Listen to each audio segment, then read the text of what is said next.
Selamat pagi Bapak Ibu dan saudara-saudaraku, salam sejahtera bagi kita sekalian. Apa kabar pagi ini?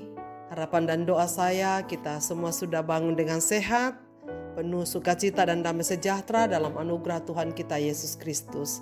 Senang sekali kita berjumpa kembali pada pagi hari ini saudaraku. Kita bersyukur telah membuka mata kita oleh karena kemurahan Tuhan yang jelas bagi kita. Dan rindu sekali saya mengajak kita untuk mengikuti renungan pagi edisi 5 November 2024. Firman Tuhan dari Efesus pasal 4 ayat 3-6, kelanjutan dari ayat yang telah kita baca kemarin pagi. Efesus 4 ayat 3-6 demikian. Dan berusahalah memelihara kesatuan roh oleh ikatan damai sejahtera, satu tubuh dan satu roh, sebagaimana kamu telah dipanggil kepada satu pengharapan yang terkandung dalam panggilanmu. Satu Tuhan, satu iman, satu baptisan, satu Allah dan Bapa dari semua. Allah yang di atas semua dan oleh semua dan di dalam semua. Sumber kesatuan umat Tuhan. Saudara-saudaraku, Bhinneka Tunggal Ika adalah asas yang dianut bangsa kita sebagai upaya untuk mempersatukan keragaman budaya di negeri ini.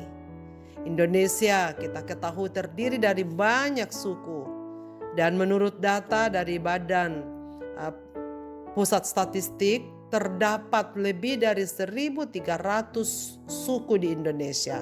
Saudara, luar biasa banyaknya bukan? Ini satu bangsa dan tersebar di 5 pulau yang ada di Indonesia. Jika negara kita disatukan oleh satu asas Bhinneka Tunggal Ika dalam bingkai Negara Kesatuan Republik Indonesia dan berdasarkan Pancasila sebagai perekat sesama anak bangsa Indonesia. Saudara, satu pulau, satu Indonesia, begitu banyak suku yang kemudian kita sadar betul sampai hari ini tidak begitu mudah untuk menyatukannya. Bagaimana dengan orang Kristen yang tersebar di seluruh dunia, yang jumlahnya miliaran dengan beragam karakter dari berbagai suku bangsa di dunia? Apakah perekatnya? Apakah penyatuannya? Dan bagaimana menjalin kesatuan satu dengan yang lain? Melalui tulisan ini, Rasul Paulus membeberkan bagaimana Tuhan mempersatukan dan mempersekutukan seluruh umat-umat yang percaya kepadanya di berbagai belahan dunia ini. Efesus pasal 4-6 kita mendapatkan jawaban menarik bahwa orang Kristen dipersatukan oleh panggilan Allah yang dialaskan pada satu tubuh, satu pengharapan, satu Tuhan, satu iman, satu baptisan, satu Allah Bapa, satu Roh Kudus. Karena itu ada satu tubuh, satu Tuhan, Tuhan Yesus.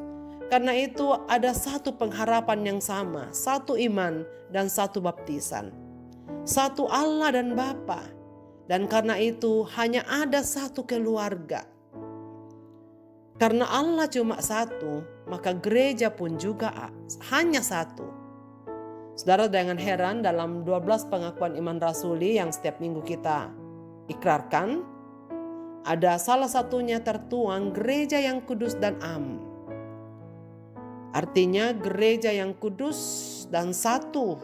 Gereja memang yang kelihatan ada banyak, tetapi gereja yang tidak kelihatan ada satu.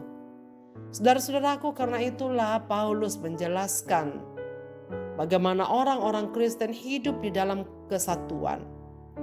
Dalam ayat yang telah kita baca sebelumnya, Paulus menjelaskan dalam kehidupan orang-orang Kristen, harkat kemanusiaannya yang lama memang telah rusak, kini berada dalam pendamaian dan penyatuan di dalam Kristus.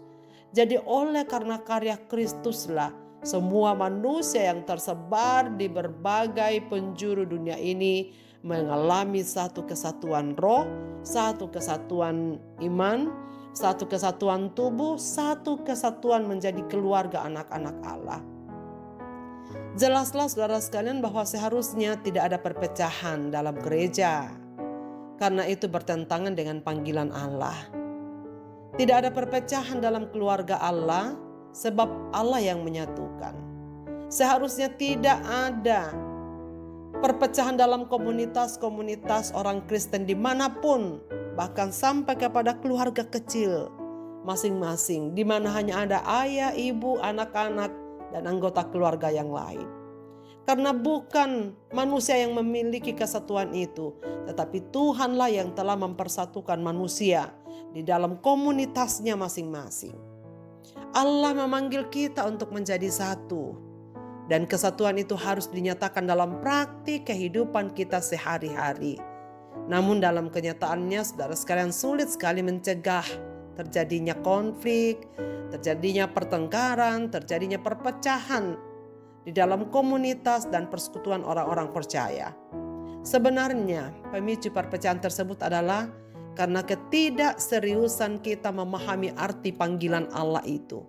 Kemarin telah kita ingat dalam permulaan pasal 4 ini, Paulus jelas mengatakan, hiduplah kamu berpadanan dengan panggilanmu. Berbagai perbedaan karakter dan memang kepentingan dalam jemaat tidak dilihat sebagai kekayaan umat yang mempersatukan, tetapi seringkali dilihat sebagai kekayaan pribadi yang mengancam. Paulus sadar tidak begitu mudah terjalin kesatuan di dalam kehidupan umat Tuhan, mulai dari keluarga. Apa yang harus kita lakukan? Paulus berkata di dalam ayat yang ketiga, berusahalah. Kata ini merujuk pada usaha yang harus dilakukan secara terus-menerus. Usaha berarti hal yang harus dikerjakan dengan kemauan keras. Sebab setiap orang yang diciptakan unik dengan yang lain, maka pasti ada perbedaan. Dan penyebab perpecahan adalah ketika kita tak bisa memahami dan menerima orang lain apa adanya. Kita seringkali memaksa orang lain harus seperti yang kita kehendaki. Dan ketika kita melihat perbedaan pada diri orang lain, kita anggap sebagai musuh. Dalam ayat renungan pagi ini, saudara sekalian, yang kita baca, Paulus mengingatkan dan mengimbau supaya setiap orang Kristen sekali lagi mengingat kehidupan yang Tuhan percayakan haruslah berpadanan dengan panggilannya.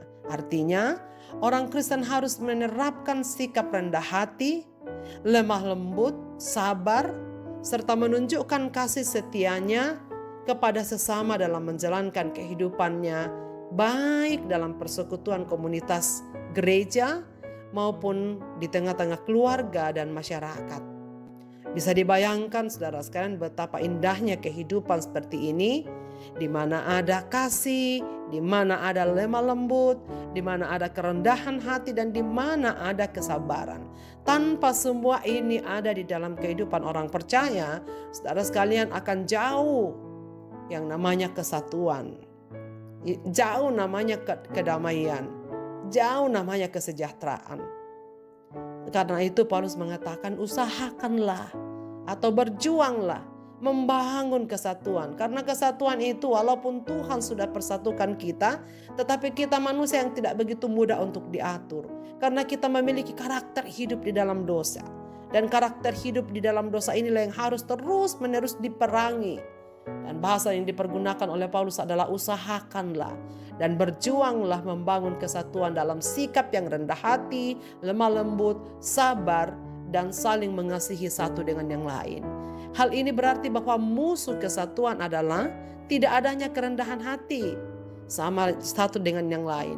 Adanya keegoisan, adanya ketinggi-hatian, dan tidak adanya kelemah lembutan serta kesabaran karena kita kurang terlatih mengendalikan diri dan menguasai diri.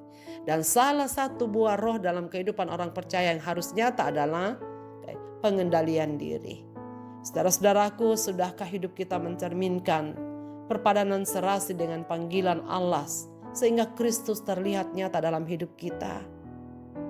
Kesatuan Tuhan sudah dikerjakan dan anugerahkan bagi kita. Bagian kita adalah merawatnya dengan mengusahakan kerendahan hati, kelemah lembutan, kesabaran, dan saling mengasihi seorang dengan yang lain, agar Kristus ditinggikan dan dipermuliakan, dan demikianlah kita hendaknya membangun kesatuan dimanapun kita berada. Marilah kita berdoa. Bapa di sorga, terima kasih banyak untuk firman-Mu pada pagi ini. Kami bersyukur karena Tuhan sudah menjelaskan firman-Mu ini untuk melengkapi bagaimana kami harus hidup di dalam anugerah-Mu. Terima kasih bahwa Tuhan sudah menciptakan kesatuan di antara kami sebagai satu keluarga anak-anak-Mu, sebagai satu keluarga di dalam kerajaan-Mu.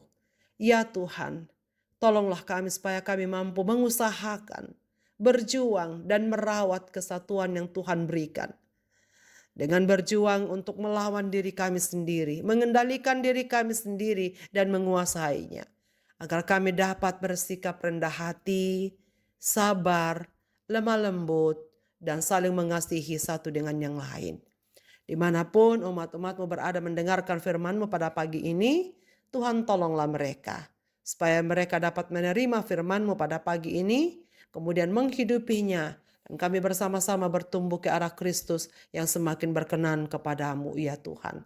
Apapun kebutuhan anak-anak-Mu pada pagi ini, apapun yang sedang mereka hadapi, pergumulannya, kami taruhkan dalam tangan-Mu. Biarlah Dikau yang beranugerah kepada kami sekalian. Dengarlah doa kami ya Tuhan pada pagi ini, kami berserah kepadamu. Dalam Kristus Tuhan kami berdoa, amin.